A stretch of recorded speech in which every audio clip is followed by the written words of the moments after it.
Welcome to JC Builders விருதுநகர்லேருந்து சத்யநேசன்.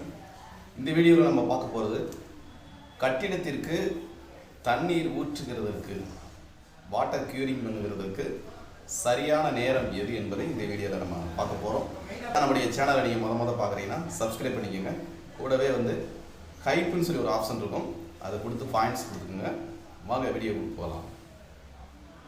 கட்டிடத்திற்கு பொதுவாக எல்லாரும் அதிகாலையில் தான் தண்ணீர் ஊற்றுவாங்க. பொதுவாக வழக்கம் என்னென்னு பார்த்தீங்கன்னா காலையில் நினைப்பாங்க. முதல் நாள் கட்டின கட்டிடத்தை மறுநாள் காலையில் நினைப்பாங்க. அதுதான் வழக்கம், அது தப்பு கிடையாது.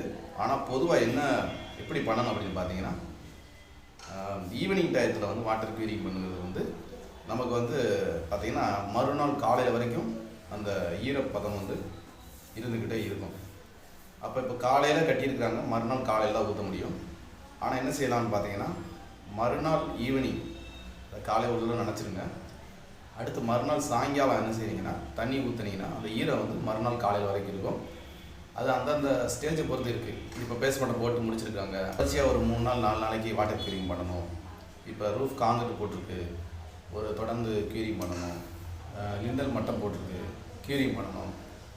அப்படிங்கிற சமயத்தில் அந்த டைமில் நீங்கள் காலையில் க்யூரிங் பண்ணாமல் ஈவினிங் டயத்தில் க்யூரிங் பண்ணிங்கன்னா அந்த ஈரப்பதம் மறுநாள் காலையில் வரைக்கும் இருந்துக்கிட்டே இருக்கும்.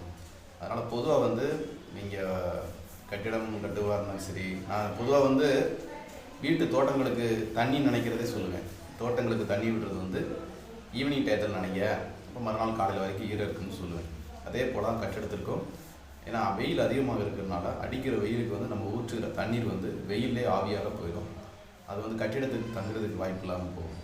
நீங்கள் ஈவினிங் டயத்தில் க்யூரிங் பண்ணிங்கன்னா நல்லா ஸ்ட்ராங்காக இருக்கும், ஈரப்பதம் இருந்துக்கிட்டே இருக்கும்.